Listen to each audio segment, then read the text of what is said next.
We've heard about it. We've seen it in movies. We've read about it in books. But if you actually think that the Mafia is just an old-school gangster thing of the past, then get ready to have your mind blown. The series Mafia is still very much alive and kicking. And in fact, when we say series, we mean a series of events that led to the death of loyalty in the Mafia. In fact, the death of loyalty in the Mafia can be traced back to one single day. So what happened on that day? Why did it lead to the end of loyalty in the Mafia? What was so special about it?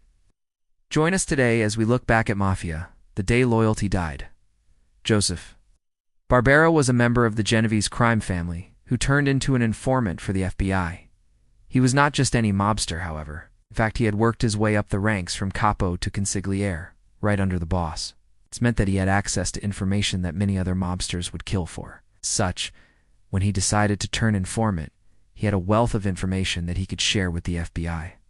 In 1962, Barbera became the star witness in a case against the Genovese family. And in this role, he provided evidence that led to the arrest and conviction of several high-ranking mobsters. Now, even though he was a feared mobster himself, he was never arrested for any crimes committed by the Mafia. Instead, his only run-in with the law was due to him committing a crime that had nothing to do with the Mafia. In fact, it had everything to do with gambling. He was arrested for running an illegal sports betting ring. However, when he was approached by the FBI, he was given a choice.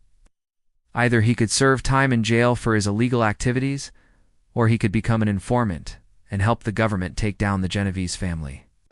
Needless to say, he chose the latter option. Barbera was not the only member of the Mafia who was killed after turning informant. In fact, there have been many others who have met the same fate. However, his case is particularly interesting because it was during his debriefing, after giving testimony against the Genovese family, that he was killed. So how did he die? Who killed him? Why were they able to get away with it? You see, after Barbera testified against the Genovese family, he was placed in a safe house by the FBI. It was here that he met his end. On April 27, 1966, Barbera was found shot to death in his car outside the safe house. Now, the police investigation revealed that someone had slipped a loaded gun into his briefcase while he was getting something out of the trunk of his car. Then when he closed the trunk and walked around to the driver's side of the vehicle, the gun discharged, hitting him in the head and killing him instantly. Now, obviously, this was a huge embarrassment for the FBI. After all, here was a star witness in one of the most important cases against the Mafia that they had ever taken on, and he was killed on their watch. But the truth is, the FBI wasn't entirely to blame here. When Barbera first started working with them, he was very reluctant to testify against his former colleagues.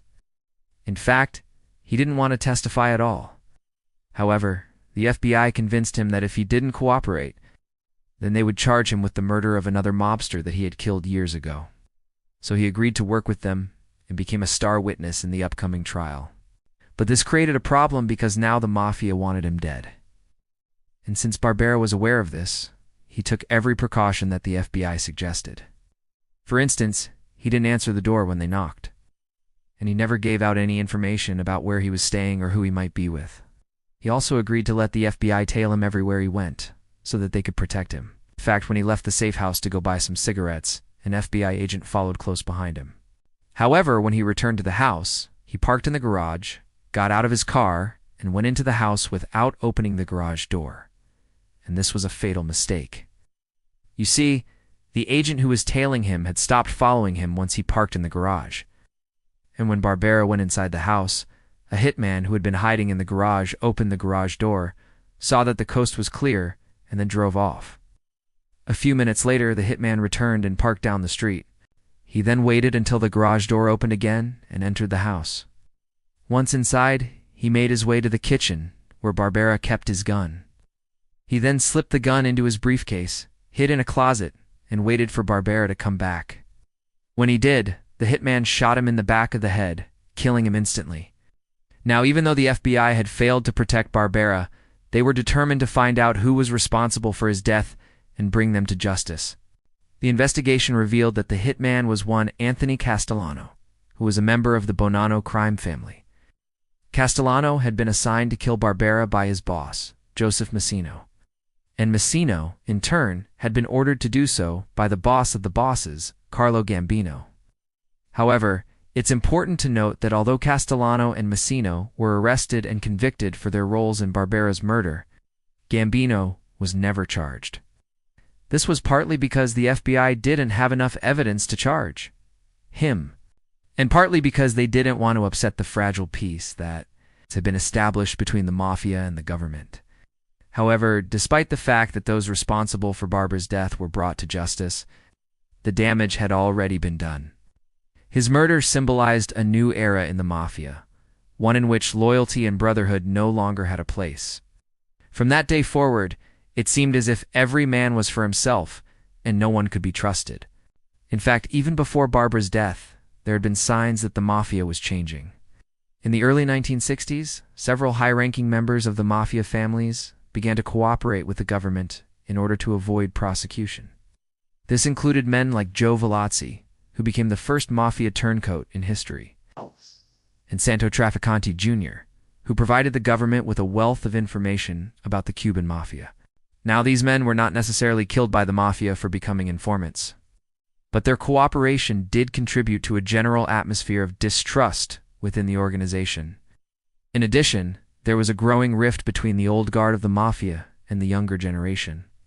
The older mobsters were suspicious of the younger ones and believed that they were more likely to cooperate with the government in order to save themselves. And the younger mobsters felt that the older ones were holding them back and preventing the Mafia from adapting to the changing times. As a result, when Barbera was killed, it was seen as a symbol of this new era in the Mafia. His death marked the end of loyalty in the Mafia and ushered in an era of betrayal, mistrust, and violence. Today, the Mafia is a shadow of its former self. The old families are still around, but they have lost much of their power and influence. This is in part because of the efforts of the FBI and other law enforcement agencies to take them down. But it's also because the Mafia has been torn apart by internal strife. In recent years, there has been a series of high-profile cases in which members of the Mafia have been arrested and convicted for crimes ranging from racketeering to murder. And in many cases, it seems as if the informants were other members of the Mafia itself. So what does the future hold for the Mafia? Will they be able to adapt and survive? Or are they doomed to die out? Only time will tell. What do you think? Is the death of Giuseppe Barbera really the death of loyalty in the Mafia? Or was it just a sign of things to come? Let us know your thoughts in the comments below. And don't forget to like and subscribe for more great content. Thanks for watching.